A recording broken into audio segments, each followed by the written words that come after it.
So welcome everyone and thanks for joining us this morning. This is part of Green Infrastructure Week, sponsored by AECOM, a week of insight and commentary created by over 25 partners to highlight the technologies and innovations that will be needed to deliver the biggest gains in our global transition to net zero.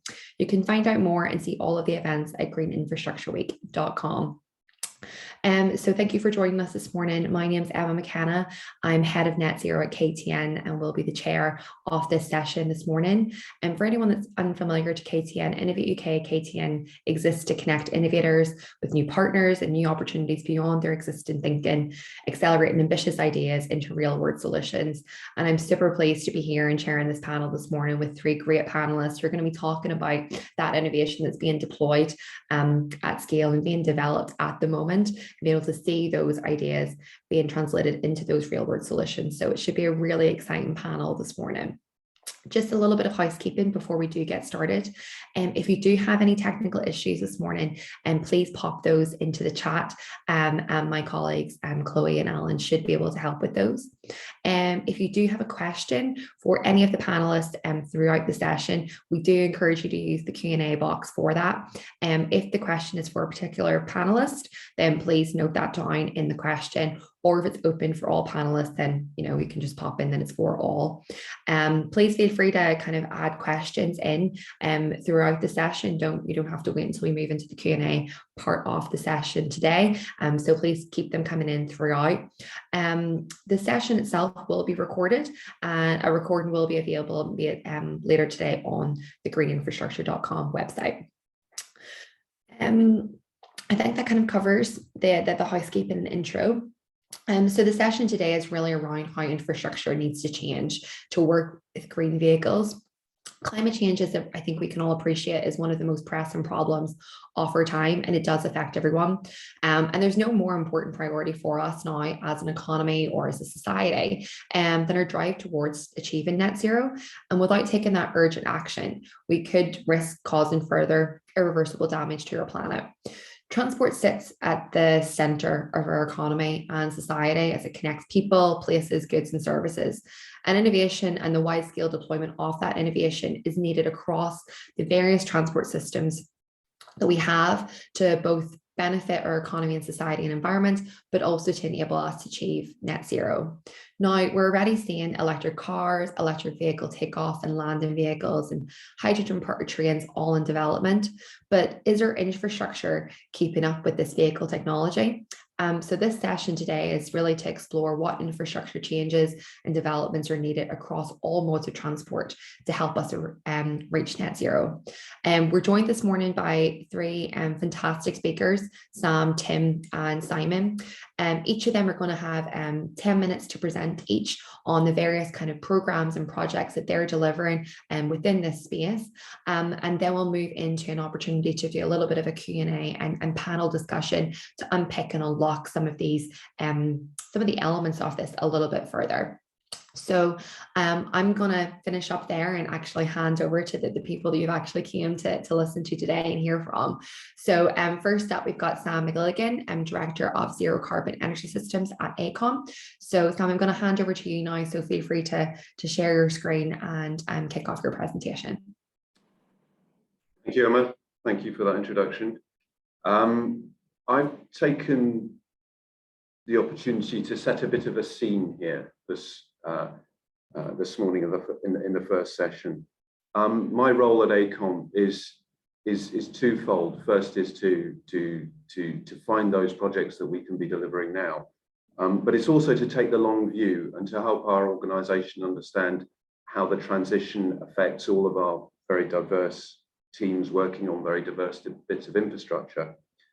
And mindful of the fact that much of the work that we're doing is going to see infrastructure delivered and used in the 20s and 30s, it really is around taking the long view. But mindful of the fact that this is a fast moving space and there's infrastructure being delivered now. So this presentation, I'm hoping to address those two topics. So one is, what is the transition? What is the long view of the transition? But also, what are the things that are happening now and how are they shaped? So next slide. let's see if I can get it to the next slide. There we are. I got to share the screen, but not to move the slide. So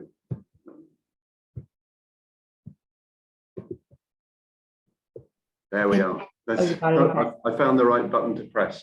Okay, this is a slide I use quite a lot with our internal teams, but also with our clients. It looks quite a messy one, but what it's intending to do is to capture the many different dimensions of the energy transition and to cover both heat and transport, because those two things have got to happen in parallel and have to play to each other to a certain extent. And our many teams are working both in physical infrastructure, which needs heat of various different types, and moving people and goods around. So they need to be planning for and conscious of that transition. And the rather messy figure is trying to tell the story of how we'll seek to use less energy as a first lever, and then where we will apply electric and hydrogen as the two primary fuels that will fuel the transition in those different areas of use, and then where they will replace the fossil fuels. So as you can see there in heat, I'm playing the message that hydrogen is for high heat and the rest is electric. It's a big challenge, but broadly that's what the system is going to demand. And then in transport, we can see the different modes of transport, and I've taken surface transport there, and Simon later is going to talk about not surface transport, so he's already mucked up my slide, and I'm going to have to make it more complex. But you get the flavour, and it's intended to play the message of what we can see in the 20s, but also how pervasive those fueling solutions are going to be in the 20s and in the 30s and the 40s as we move towards a much more zero carbon world, and how those different modes are going to change differently through that time. So on the next slide, I'm drilling down a little bit more into transport and looking at, and hopefully you can read it this time, so you can see where electric will be introduced and where hydrogen will, and there'll be a couple of places where both hydrogen and electric will play a role.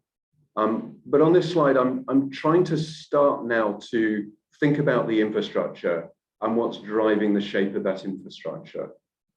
So today, it's all about moving people from the habit of using fossil fuels and the infrastructure that supports the fueling and transport through fossil fuels to one where we encourage the change of behavior and we have infrastructure that supports that change of behavior.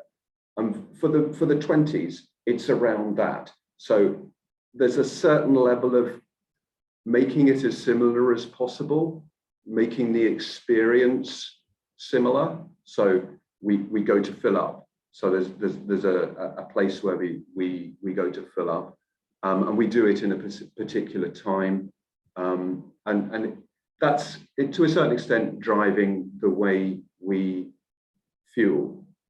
But in the 30s and the 40s, looking 15, 20 years ahead, most of the people doing that won't have experienced that habit of going and filling up once a week at the fuel station. That won't be relevant to them.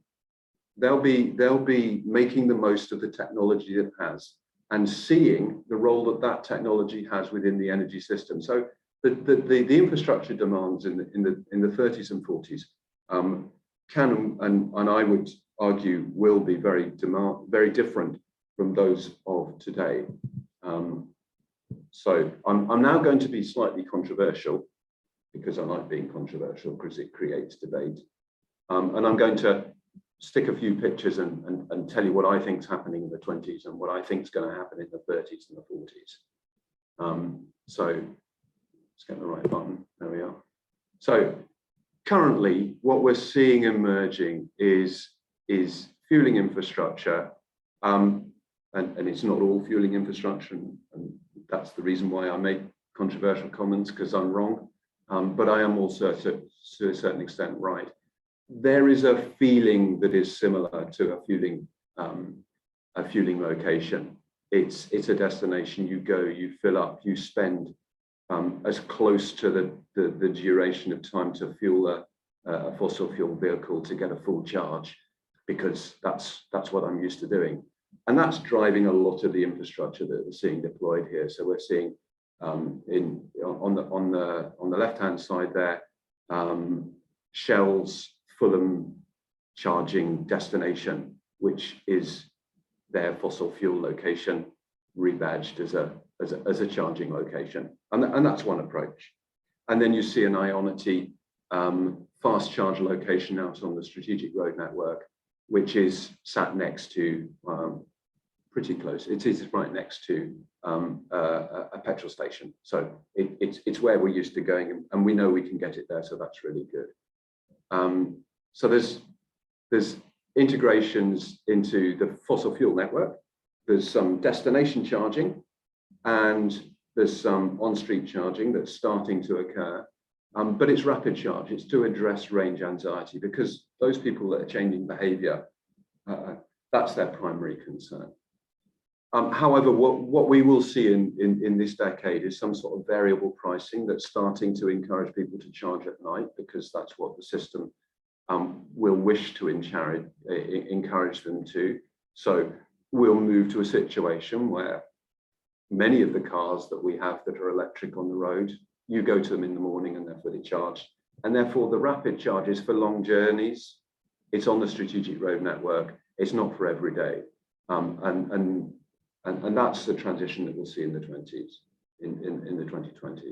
And then as we look forward to the next 2 decades after that, I'm arguing, and this again is to try and be a bit controversial, is that those fields of battery containers that we see sitting next to the grid are actually, to a certain extent, the expansion of storage on the network is going to be all of those vehicles that are sitting for 80 to 90% of their time stationary, and they are going to be plugged in.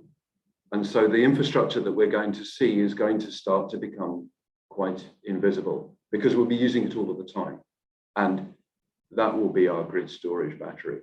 It's those parks of cars plugged in on the network, where some way the technology isn't there yet, but the technology should be there. And most of the lithium that we mine will be going into transport and not into stationary batteries. Stationary batteries will be for future life. And let's imagine those as our grid storage assets. Anyway, so I'll leave Tim to pick up that, because I think I've hopefully laid the ground for Tim. I've also hopefully opened the door to Simon to tell us all about the exciting stuff that's happening in aviation, which I'm looking forward to hearing. And I'll pass back now to Emma. I think that was my 10 minutes. Yeah, that was great. Thank you so much, Sam. And really, really great to kind of hear, I suppose, the timeline of what's needed now and what's kind of fueling. I do not mean to actually use that word, but instigating that change that's happening now and what's going to influence it kind of much later as well as we move into the 20s and 40s. So thank you so much for taking us through that. And I think it'll be really interesting to kind of unpick that a little bit further when we move into the Q&A and panel. Our next speaker that we have joining us this morning is Tim Rose, Program Manager of the Energy Super Hub Oxford at Pivot Power. So Tim, I'm going to hand it over to you now for your presentation. Thanks, Emma. Let me just share my screen. Yeah. Oops, 1 second. Hopefully that's... Yep, that's great. We got it now. Thank you. Is that working? Great. Okay. Yes, thank you very much. Sam, that's really interesting start and some interesting points, which I will. Whoops, let me go back up. Which I will touch on. I'm lucky enough to lead a really exciting project in Oxford called the Energy Superhub Oxford project. I'm going to talk a little bit about that, but before I do that, I'd like to just sort of also do a bit of scene setting, I suppose, in a car and fleet charging perspective. And I'd like to start by just sort of shamelessly borrowing a couple of slides that I picked up from the Energy Task Force, the EV Task Force and the ZEMO recent report on charging the future, and a very interesting webinar actually that those guys were running yesterday, just to sort of talk a little bit about what's the sort of the scale of the problem that we're facing in charging. And I think we all know that that there is a huge infrastructure challenge.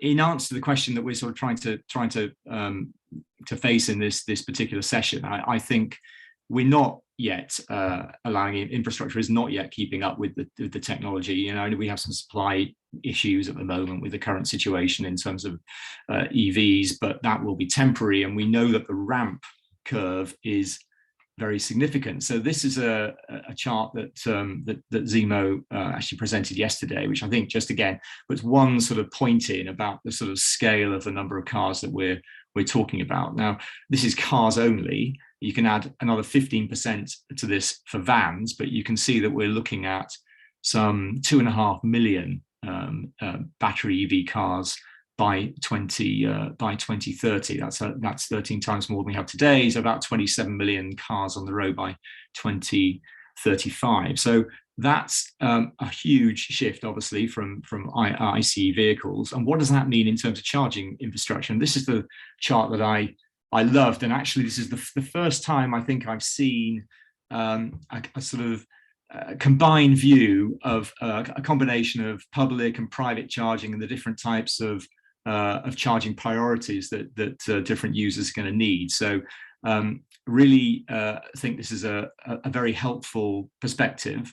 And this is from the task force again, who interviewed an awful lot of people in coming to this aim. But some key kind of issues here, I think, to position the scale again. You can see if you add up those numbers in the public box, there's about 500,000 public charge points that are going to be needed, and that's charge points for off private land, basically in en route rapid charging. We talked about local hubs, sort of I'll talk about in a minute. On street residential provided by local authorities, etc. 500,000 compared to 26,000 of those that we have today. So that gives you some idea of the scale of change that's going to happen and going to be needed over the next 10-15 years. And then on the private side, you can see obviously millions. There's a real predomination towards home charging. I think that's probably no surprise to all of us, but a lot of depot charging as well. And you can, I don't know if you have the numbers up there, it's in the many millions, but at the moment we have about 300,000. So this is sort of setting the scale of the site, the type of hill we have to climb to meet these infrastructure challenges. I think just a couple of other points I thought was very interesting that came out of this report. Also, in relation to what Sam was saying about where people are going to charge and their sort of thoughts about what their preferences would be. In the near term, it looks like about half and half would be pretty much split. People, private drivers would be split pretty much 50% in terms of whether they want to charge their car at home or at a rapid charging hub of the sort I'll talk about in a second. But as you move forward, that actually shifts a little bit, and I think more people are expecting to charge at home. But so a lot of people in the short term do expect to charge in those hub type environments that Simon was talking about. And another point before I move on, is that this is not all about private cars. And I think one of the big messages that's come through for me is that it's going to be the fleets which are really driving uptake in the UK. They are certainly going to be right in the lead. They are driving the import of new car volumes. And as a result of that, are going to be driving the second-hand market in the UK as well. So I think we really need to learn from what the fleet's expectations, what their use case is going to be, to understand how that's likely to impact the way in which the rest of us all charge our cars as we move forward. So lots of barriers that were raised. I won't go through all of those, but again, by that report alone, but connection cost and the process of connecting is a really major one. And that's one that I'm going to talk about now just for a minute or so. So moving on to the project that I'm involved in. What's the Energy Super Hub Oxford? I won't go into all of this. It's a demonstrator project, part funded by UKRI.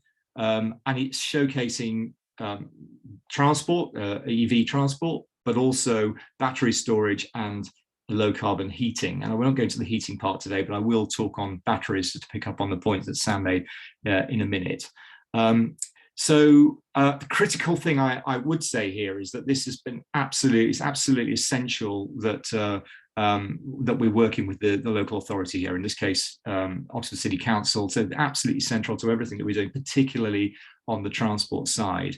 And I think that's definitely going to be a key message moving forward. You know, we're not going to be able to roll this this sort of infrastructure out without the absolutely in close involvement of public and private collaboration and the local authorities.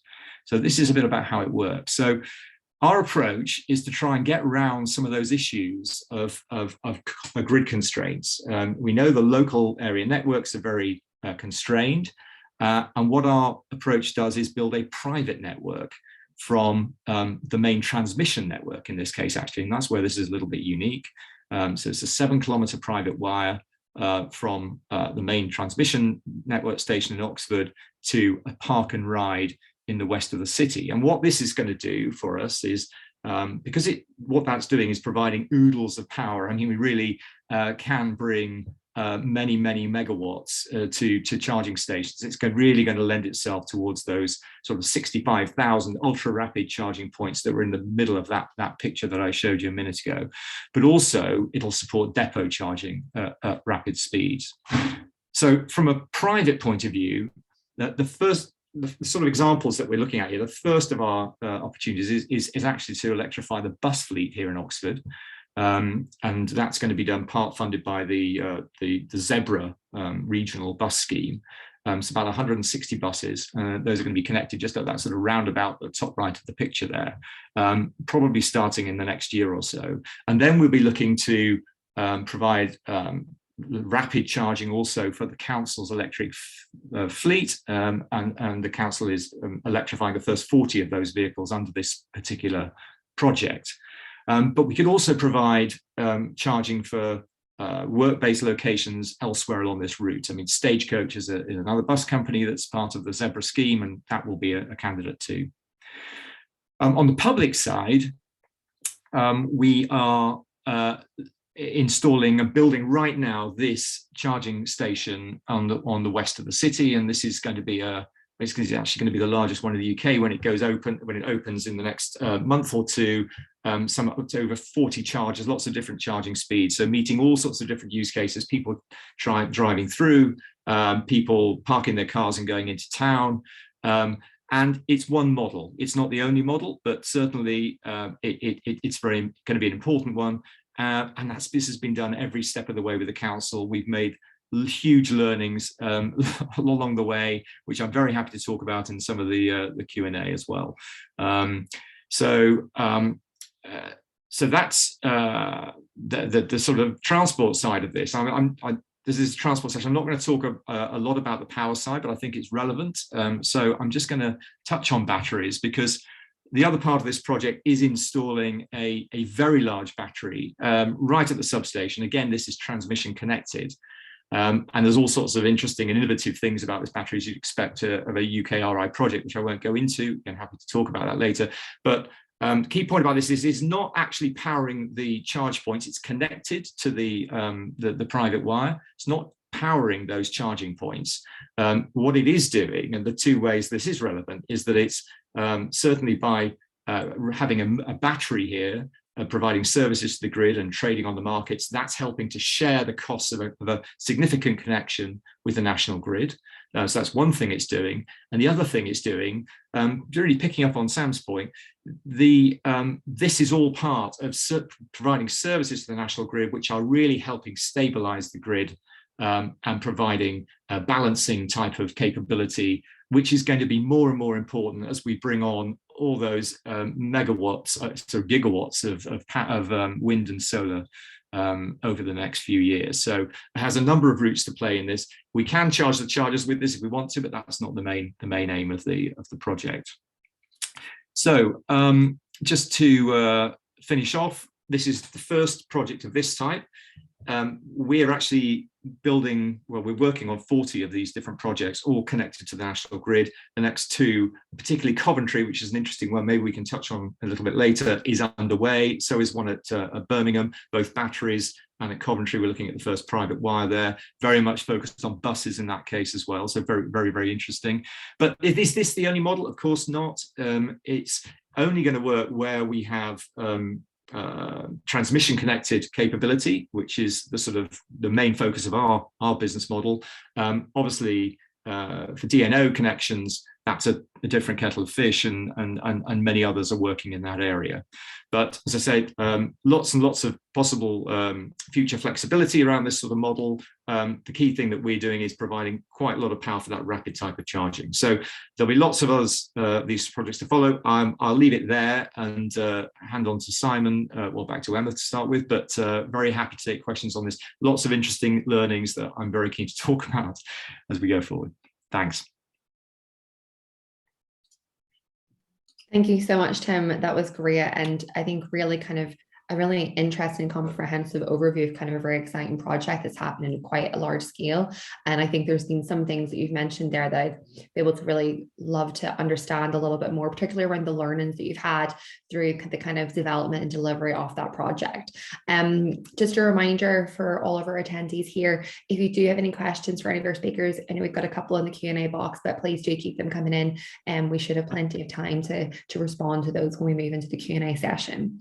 I'm now going to hand over to our final speaker of this morning, which is Simon Masters, Deputy Challenge Director of the Future Flight Challenge at UKRI. Simon, over to you now. Thanks, Emma, and good morning, everyone.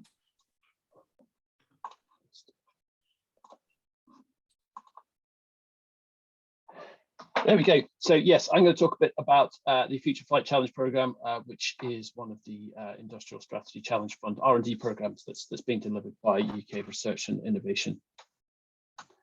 Give a quick overview, first of all, of what the programme is, once my computer decides to advance the slide. There we go.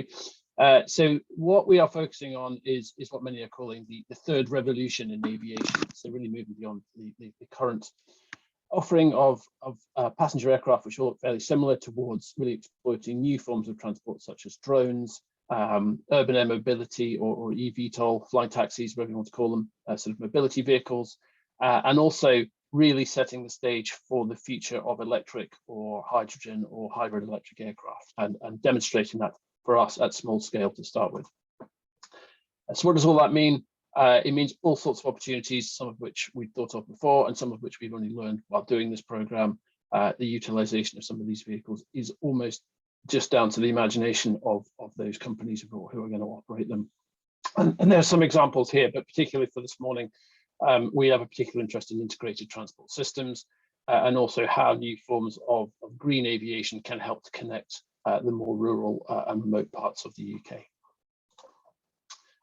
So we've put these three different types of vehicles in the center of our overall kind of project plan, but we very much recognize that actually for these vehicles to be successful, and indeed for our program to be successful, we have to consider the environment and the ecosystem that they will operate in. And chief amongst those is actually the physical infrastructure.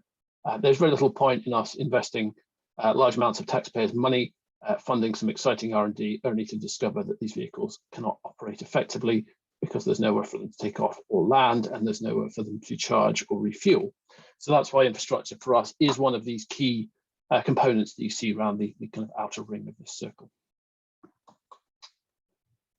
So overall, what we're trying to do is really take a broad-based approach to how these new forms of aviation will fit in to some existing and indeed some new use cases.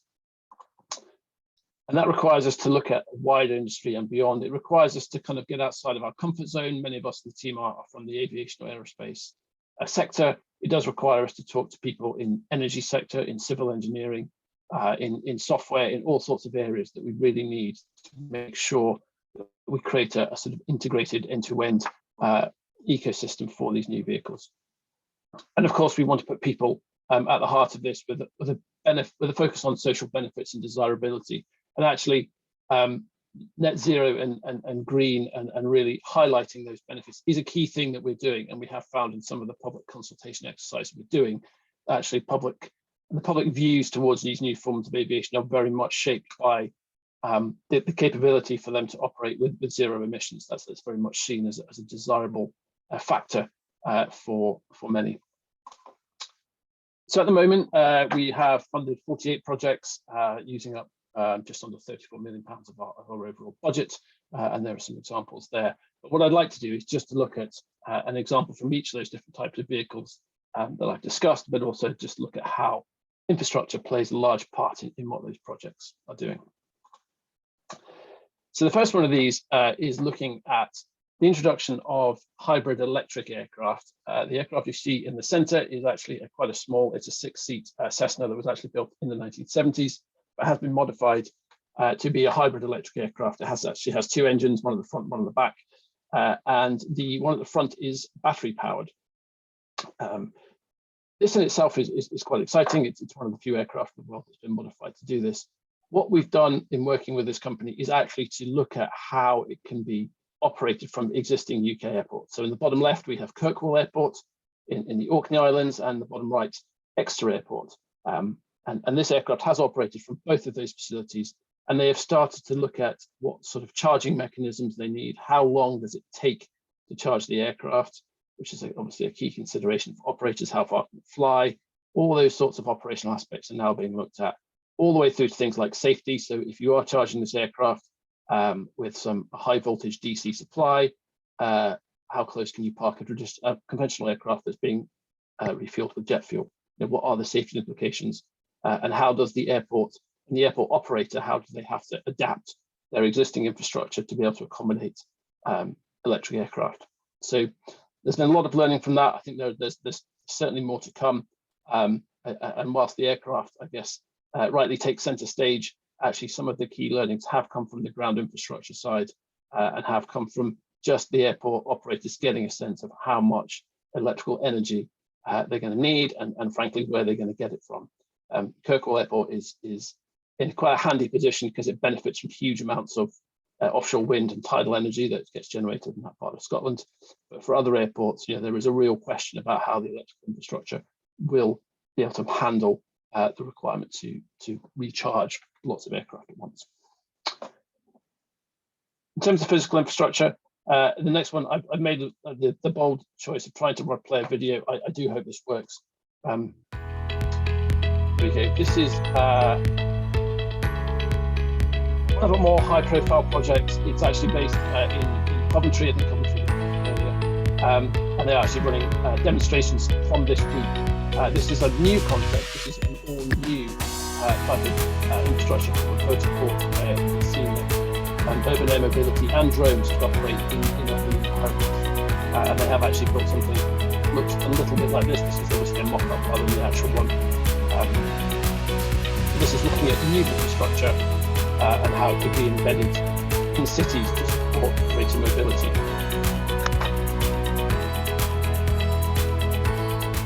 In the UK, we have cities that could benefit from more public transportation services. London is very well served, and I think part of the Future Flight Challenge is all about levelling up and spreading that social equity urban airports can provide a new form of connectivity very quickly, because we have a compact solution that's rapidly deployable. We think it can unlock a huge amount of value for citizens.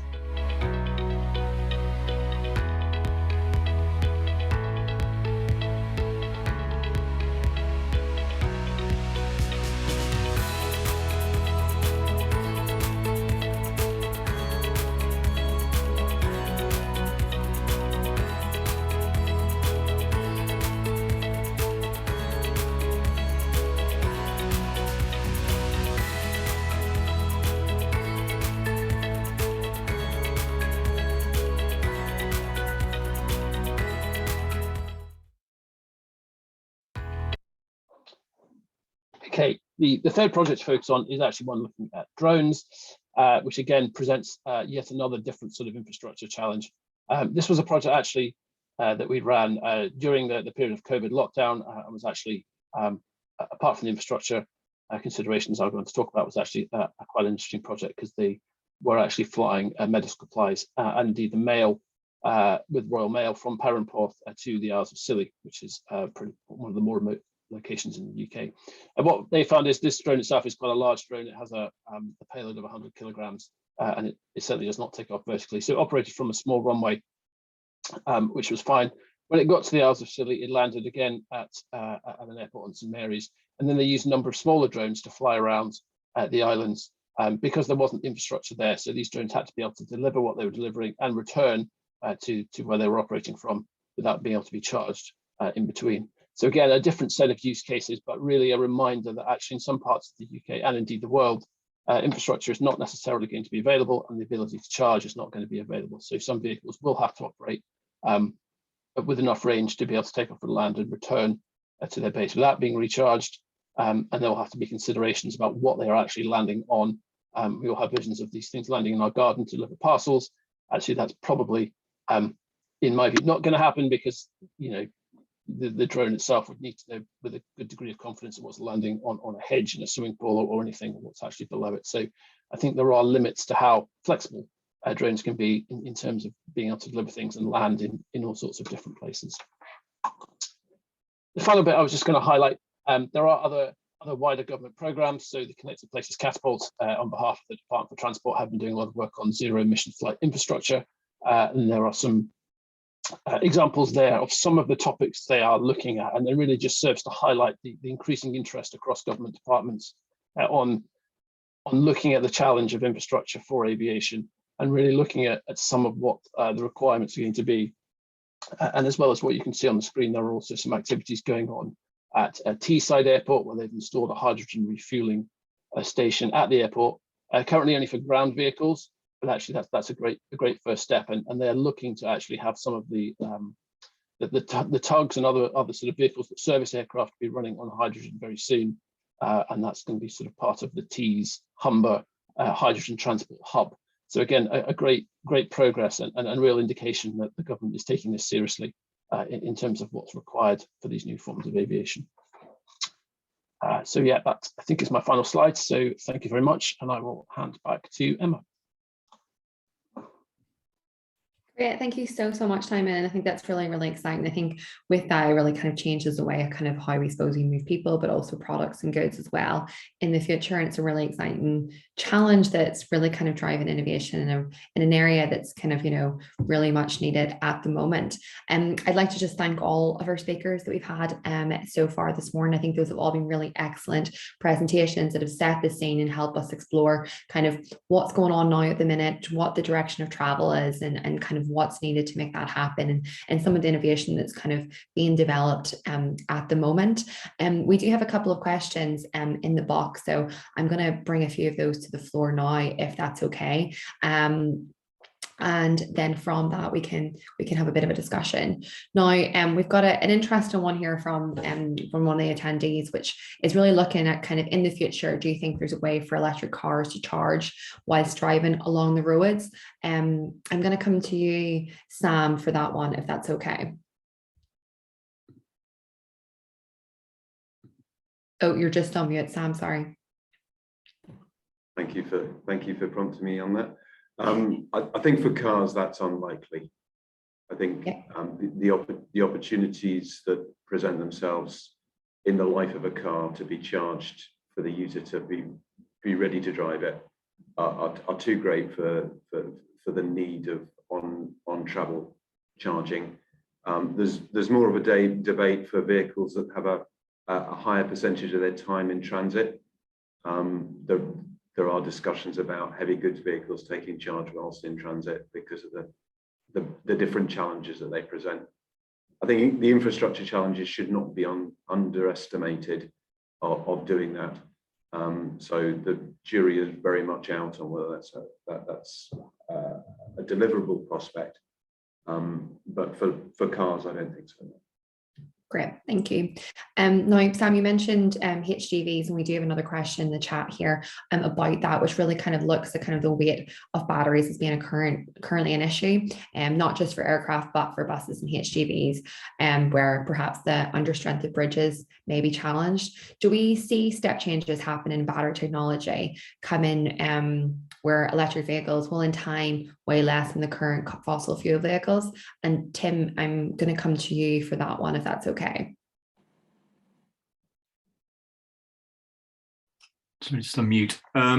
Yeah, all I know is some of my colleagues are getting very excited about electric trucks, and I do think that is going to come. Probably it'll come quite quickly. It's obviously just not something that we're really focused on, aware of at the moment. There's some activity going on in the bus side, looking at different charging. Obviously electrification of buses is definitely a very live issue, but I think HGVs will come. It's a good point about infrastructure, strengths, bridges, and that sort of thing. I'm assuming we will get to a point where yes, we can achieve this with something that's quite feasible in terms of weight impact. But I don't know if any of I'm not an expert in this area. I don't know if any of my the other speakers have a view on that. Sam, you've just raised your hand there. Did you? Yeah. So in discussions with the vehicle manufacturers, they tend to engineer their vehicles within the limits of the regulations as they are at the moment. So there's a balance between the battery weight and the payload weight, and they'll maximize their payload weight within the regulations. So I'm not expecting to see any change in the gross vehicle limits of vehicles on the road. The possible qualification to that is that you can imagine seeing lighter empty running occurring, but back to my first slide, we should be avoiding empty running at all costs. So whether we see a benefit from that empty running, the empty vehicle could well be lighter, but in its duty cycle, it's going to be to the regulations that we have at the moment. Yeah.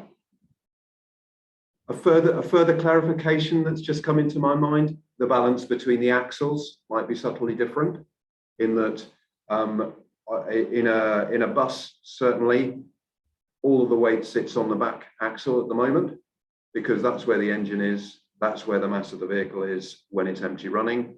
And you could see a balance towards a more even distribution between the axles, and that might have a less of an impact on infrastructure.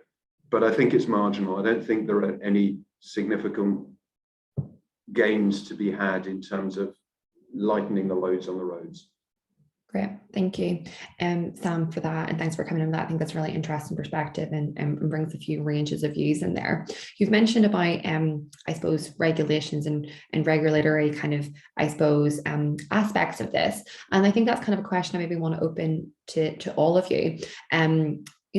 What are kind of some of the kind of key regulatory challenges or policy challenges that do exist at the moment that do need to be overcome or perhaps kind of reviewed and to enable us to kind of make this move and this transition to, a decarbonized energy system? Simon, if it's okay, I might come to you first for your thoughts on that. I think in some ways regulation or the regulatory side of the power supply is actually one of our lesser worries. I think with the use of drones and unpiloted vehicles. The actual concerns from the regulator are more around the autonomy side and how you can safely fly lots of drones in a safe way without crashing into each other or buildings and things. I think the power side is actually fairly well understood, and battery powered drones are pretty well accepted. So there aren't as many concerns about that.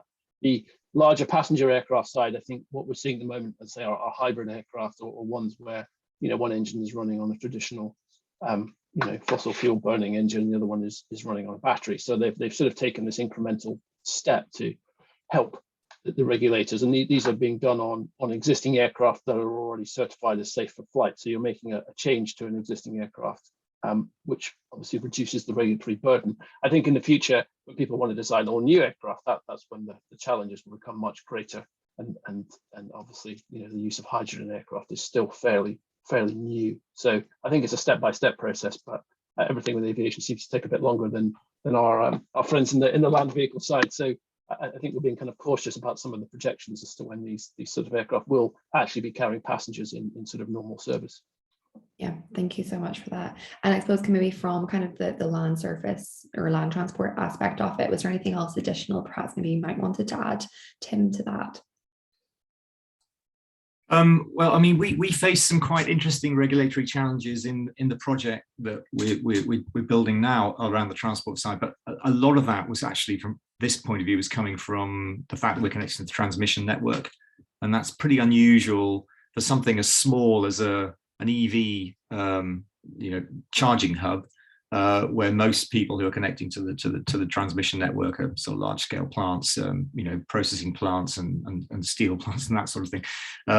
But we had some real challenges, and I think this is a general point is how regulation progresses and moves in sort of in line with innovation. I think there's a tension there, and certainly what we found was that in this case Ofgem's desire to keep things simple for National Grid and for the cost for consumers didn't necessarily support what we were trying to do in the innovation side. So that's a sort of general point. I mean, I think that there will be lots of issues on that front, on the distribution network side of things as well. But this certainly caused us a bit of a hiatus, and we needed to ensure that we had a sort of viable cost structure in order to connect to the network we're working on. I think that's a general point that will need to be dealt with in the distribution network too. Great, thank you, Tim. Now we've got a couple of questions that have come in here from the audience, and really kind of, I suppose, wanting us to kind of explore a little bit more around hydrogen. I suppose kind of we've talked about the need to decarbonize and the need kind of for the power network to be able to provide a decarbonized energy system, which the transport system sits on top of. And there's been a lot of talk around batteries, but I suppose we haven't really kind of delved in too much into hydrogen refueling infrastructure in detail. And so I suppose there's kind of just a general kind of interest from the audience around how do we maybe envision that hydrogen backbone of transport is expected to run? Is it still too far down the line at the minute to be relevant? And perhaps how could we maybe even look at it in the realms of kind of the railway point of view? Sam, is it okay if I come to you to? Yeah, no, I took my mic off mute because I felt I had something to add here. So couple of things, dimensions to that question. Timing. I would fully expect to see hydrogen vehicles running on the road and needing fueling infrastructure really quite quickly. So the first reasonable volume hydrogen demand in goods transport I see coming along next year. 2024, I think there'll be many more operators that are looking to start to trial those vehicles, and there will be fueling infrastructure that will be required. Now that early fueling infrastructure is probably not going to be, it's going to be very much at a pilot level, and not considered to be a network. Hydrogen fueling is going to be very different from electric vehicle fueling. It's going to be largely done in quite regulated environments, so suited to fleets, but not public access areas. The bus operators that are operating hydrogen vehicles at the moment are are fueling them behind the fence in a depot rather than anywhere near the public highway. And the regulation associated with fueling on the public highway, I think, is going to be a constraint to seeing an awful lot of that being developed. But we will see fleets, heavy fleets, fueling with hydrogen from 2024, 25 onwards, and networks starting to, well, the start of a network appearing at that time, and the kind of planning that enables fleets to transition is going to be coming forward.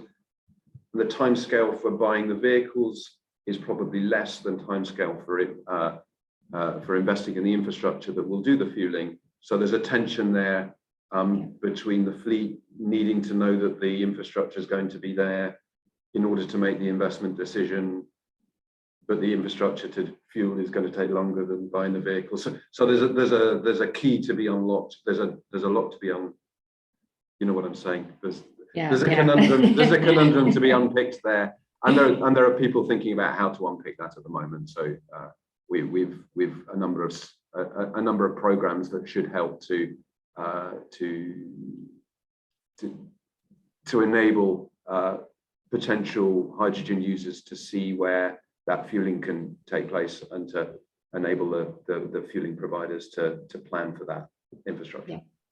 Yeah, and I think you've touched on a really, really important point there around kind of this tension around, they're, an interest from the market, and they kind of, perhaps maybe want to move in that way because there's commitment from businesses, organizations, industries to become net zero, and they want to, kind of make that transition and to start to adopt those technologies and solutions that are required to allow that transition to happen, but the infrastructure not being 100% there yet. So that uncertainty to kind of know what horse they need to be back in. And so kind of bringing those two elements together. And I think that connection and convening piece to understand kind of the demand and the supply is very, very important for sure. I think it's more complex. It's more complex still than that, in that fleet owners have never bought anything other than an internal combustion engine, and have never fueled anything other than an internal combustion engine, and therefore their operational procedures are made for that.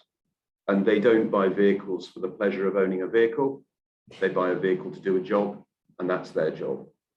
So, and there isn't in the market a group of people whose job it is to train or to do that behavioral change. So we've never done it before. And all of the internal combustion engine vehicle fleets out there at the moment, whether it's Kuhn and Nagel moving all the drinks around the country, or our local plumber with his fleet of 10 vehicles, have all got to go through that transition. They're all going to do it at a different pace. They're going to need different levels of support, and the answer is going to be different for all of them. And for me, that is the biggest challenge, is the questions that have not been asked, having answers ready and ways in which are answering those ready. And there's no natural population of people to engage with to help answer those questions. And that for me is something that needs to change in the next 3 years to support that transition that's going to happen in the decade after that. Yeah, absolutely. And certainly that kind of, I think we're all kind of moving at different paces, and there is not no one solution fits all for sure. Thank you so much for that.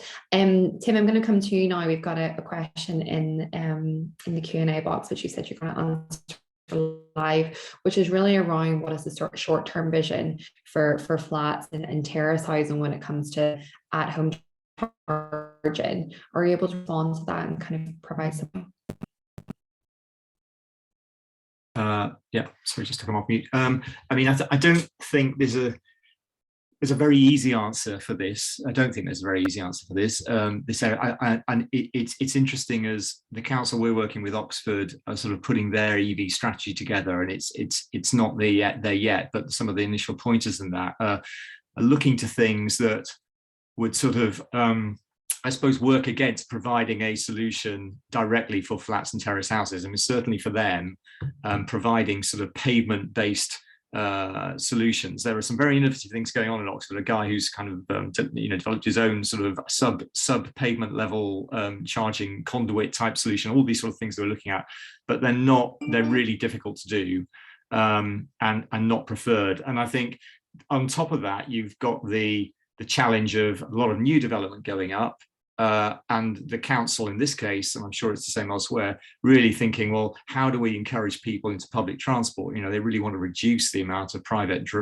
journeys by, in this case, sort of 25% over the next decade. So encouraging street charging is maybe not aligned with that. That's not going to be very something that a lot of people want to hear. It also creates quite a lot of conflict, and we've seen this in some areas around parking. Certainly people who are used to parking on their streets, and then sort of people who are bringing their fleet car home, etc., and parking outside, causing sort of challenges. So all sorts of things. I think what it's driving towards is that, again, this kind of split, people who are in that situation may need to find hubs. Now, that might not be a large, speed hub. It might be a council car park. There's lots of that sort of stuff going on around Oxfordshire as well, but there'll be other sort of charging solutions for them. There are sort of street-based post chargers, being implemented where I live in Kingston and Oxford, etc. But I think there'll be a range of things, but I don't think there's a simple solution for everybody who's going to be living in a terraced house or a flat.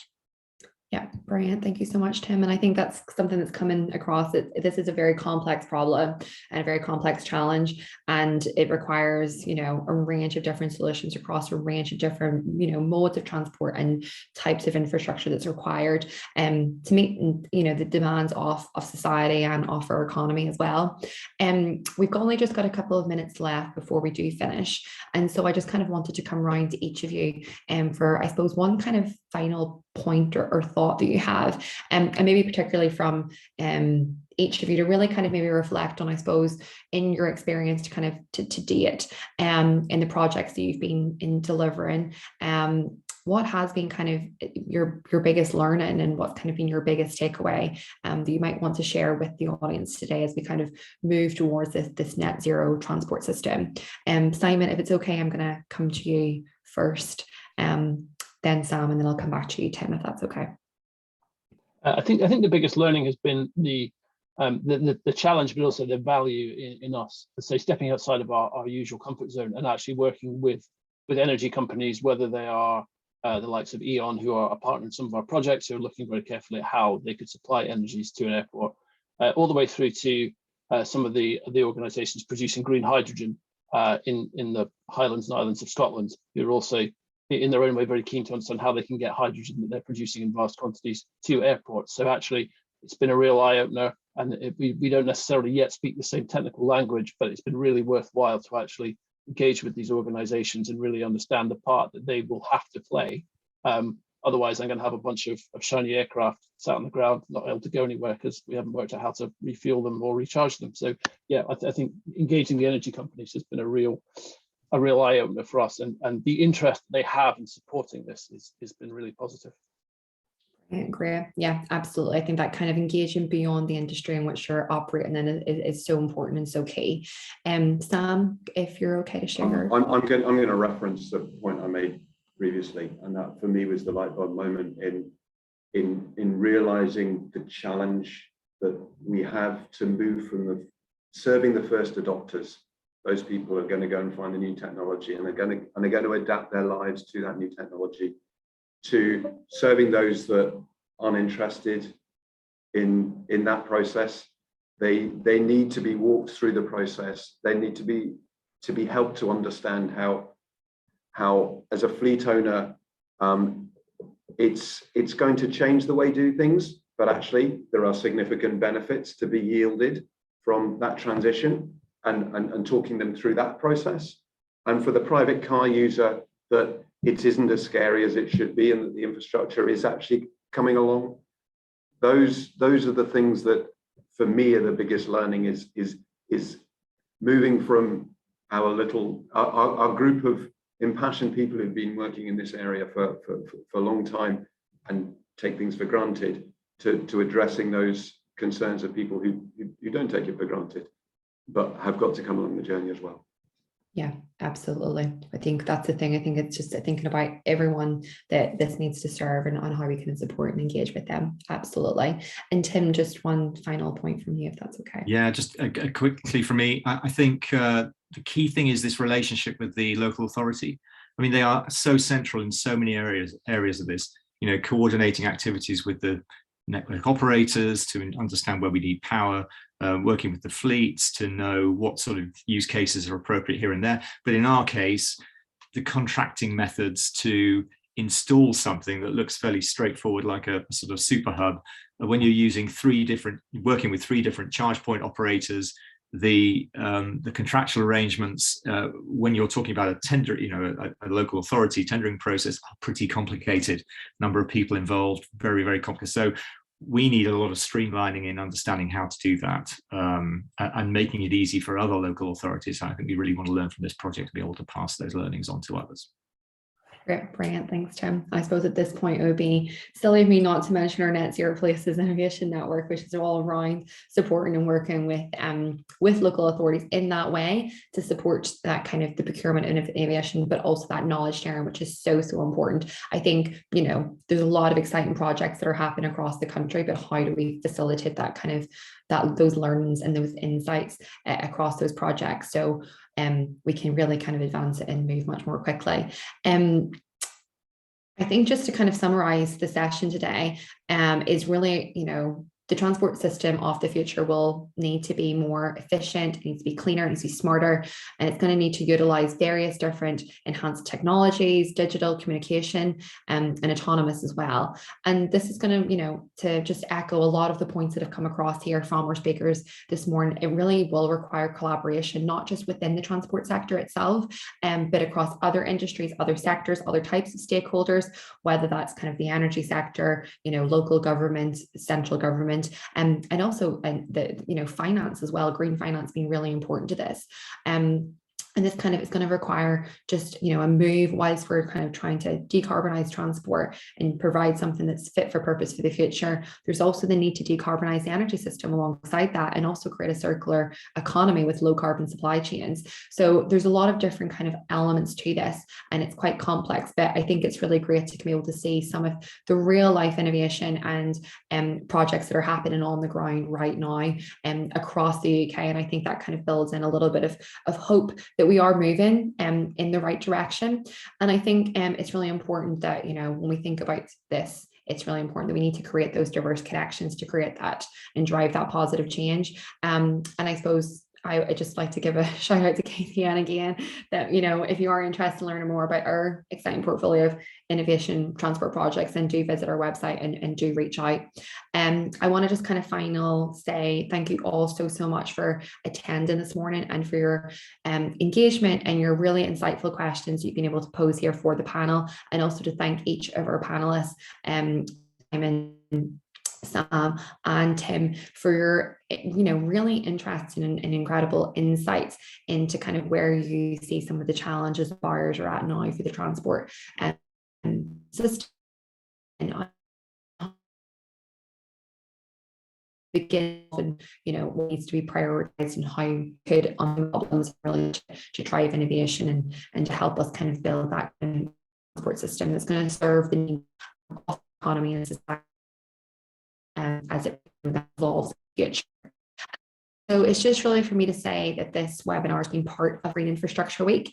And at 12 o'clock today, the Association for Consultancy and Engineering will be discussing carbon-free roads and whether our ambitions for net zero transport can be achieved. So if you are interested in kind of, you know, being more involved in more transport conversations today, do register for that, and feel free to look at other events. I know that shared some utility finance event that's also KTN tomorrow, and you can see all the details of that on the greeninfrastructureweek.com Wednesday. Take care.